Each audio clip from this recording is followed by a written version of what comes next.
Hello, Bulldogs. Welcome to my first video for you guys. What I'm going to be covering here is measurement and significant digits today. Okay, one of my favorite subjects. First of all, before we begin, we need some definitions. We need some reference here. What this is, read through it, the intellectual and practical activity encompassing the systematic study of the structure and behavior of the physical and natural world through observation and experiment. Okay, we're going to look at this a little deeper. What is it? This, of course, is the definition of what science is. Okay, check your dictionary if you don't believe me. Now, I'm going to break this down a little bit. What we have here is some words here that I've highlighted. I've italicized so we can really get a clear picture of this. We talked about this in class a little bit, but what is systematic, right? There's some system that all scientists follow, okay? When they're making observations, when they're conducting experiments, okay? What we're going to use in this class, what all scientists use in the world, is what's called the International System, or the SI, is a shortened term for it. It technically stands for a French word, a French phrase, Le Système International des Unités, or what I like to call it is the metric system. All scientists use this so that one scientist in one place on the earth can communicate with other scientists across the globe. So let's talk a little bit about what an observation is. What is an observation? Think about it, define it in your head. Yeah, it's looking at something, seeing something. There's actually two types of observations. There are qualitative observations, which, of course, think about that word quality within it. This is making an observation where you are not using numbers, so it's non-numeric, and it is describing some characteristic, right? Non-numeric description of a distinguishing characteristic. Qualitative is really what we're focusing on here with this measurement and significant digits. Okay, this would be a numerical, comparing something to a scale or a standard. Okay, making comparisons through numbers. Actually measuring using some kind of tool or ruler. Okay. Let's imagine that we were going to measure this object here, this green object with the white border.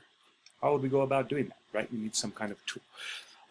Say we wanted to measure the distance or the area, or if it had three-dimensionality to it, the volume. We're just going to measure one length of it, just the distance of this longer length here on the top for now. Okay, so I need some kind of tool. So if I go into my tools here, and on my program here, it's under Math Tools. I think it should be Science Tools. I'm just going to grab a ruler from here. Okay, and so the ruler is some tool. Notice it has two sides.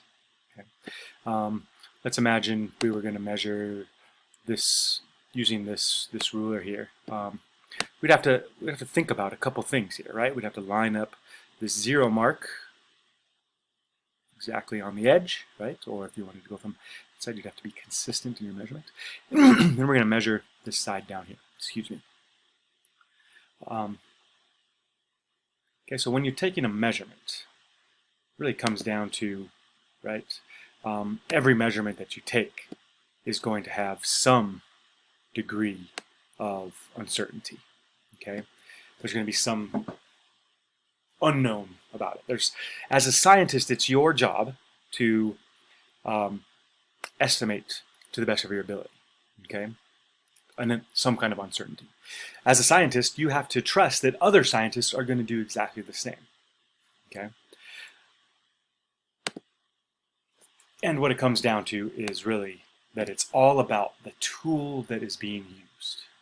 Okay, so this ruler that I have here, a couple of things I can think about it, is it can, if you notice, it has centimeters on top and inches on the bottom. But what if it only went to inches, right? Now my tool has decreased its effectiveness, decreased in its accuracy, because now there's less lines demarking what I'm measuring to, okay? So if I was measuring this green object here, if I lined it up on one side, there's going to be some degree of certainty, things that I know for sure to be true, and a degree of uncertainty. Alrighty, and so the certain measurements are going to be these lines. I can see that this edge of this object being lined up on the other side, for certain, I know 100% for sure that it is between 9 and 10 centimeters. Okay, so this is going to be between 9 and 10 centimeters. For certain, I know it's going to be less than 10 and more than 9 centimeters. Okay, so I'm going to put 9 decimal. Okay, now if I'm using this ruler here, I can go one more place. Okay, it's going to be my uncertain digit. I'm going to estimate where it is, and so as a scientist, I'm going to look at this and I'm going to say, okay, I say it's about halfway. So if I could say 9.5 centimeters. Okay, I could say 9.5 centimeters. That would give me a certain digit of 9, less than 10, more than 9, and an estimated digit here of 0.5. Someone else, maybe that partner, might think it's 9.4, right? Maybe another lab group member thinks it's 9.6 centimeters. Okay, which one is correct? All of them are actually correct. Now, if someone said 9.50, that would be incorrect. If someone said 9.48, that would be incorrect. That 5, that 4, that tenths place there is my estimated digit. You cannot estimate past your certain lines or certain digits there. Okay, so this comes down to the significant digits or the rounding in your numbers when you take a measurement.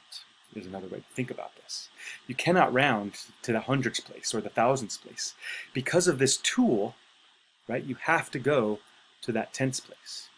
If it was a millimeter ruler, now I can go in between, and this is much harder to do, right? That looks to me like it's right on that line there. I'm going to cheat a bit and look at this at a 200 magnification here, right? You could do this with a magnifying glass if you really wanted to, but I can see here that if I can get it zeroed in here, really big, that looks like it's pretty much exactly on the line there. So now you can go to the hundredths place. Now I can say this might be too thick. This is, I would say it's right on the line. So I can say 9 point, that's pretty good for my first guess, 9.50. Okay, or someone could say 9 point. It's getting on the. For some reason, it's zoomed in too much here. It's 9.49. You could say as well. Let me put a decimal there. Okay, 9.49 centimeters might work as well. It's too zoomed in. That's a 9.49. That would be correct as well. You could not say 9.491 or something. Okay, you can only have one uncertain digit when it comes to significant digits. Alrighty. Now, if I think about this, right? Look at my measurement there. What you're doing, actually, is you are, and this is a job as a scientist, you are reading between the lines. That's what you have to do. You have to read the certain digit between that you know, and then estimate between. Okay, that's your job. One place between. Alrighty. Let me get rid of this here. You are reading between the lines. You are finding the certain digits versus the uncertain digits, okay? And this is what significant digits comes down to. Significant digits are all certain digits plus one estimated digit, and only one, always only one, okay? Oftentimes and so that's where your rounding comes from, your tool that you're using to measure. You can only go to the place where you are reading between the lines. Okay? Here's some rules for significant digits. So the significant digit rules. Okay? And the reason we have to have these rules is because you're not always measuring something. Sometimes you're given in class or on a quiz or a test or in maybe some scientific data or a paper, you're given numbers and you have to say, okay, well, how many significant digits do these have? Because eventually we'll learn how to multiply and divide, how to add and subtract them, which have their own rules of their own. Okay? So here are the rules. Anytime you see a number that is written, all non-zero digits are always significant. So if I had, for example, 12 centimeters, those are two non-digits, so that would have two significant digits. Okay? Leading zeros are never significant. If I put a 0 in front of this 12, it does not make it, and it doesn't change anything, right? If I had 0.012 or 0.012 centimeters, that still has two significant digits. Leading zeros are never significant. Okay? Trapped zeros are always significant. So if I had 102 centimeters, that would give me three significant digits. Trapped zeros are always significant. Okay? And trailing zeros are only significant when there's a decimal point is present. So if I had 12.0 centimeters, that would be significant. Or if I had 0.0120, these leading zeros are still not significant. I would now have three significant digits with that trailing zero. Okay, so those are the rules. Hopefully you found this helpful. Hopefully it's useful. Hopefully you're still working towards being that lifelong learner. Have a great day, Bulldogs. Thanks for listening.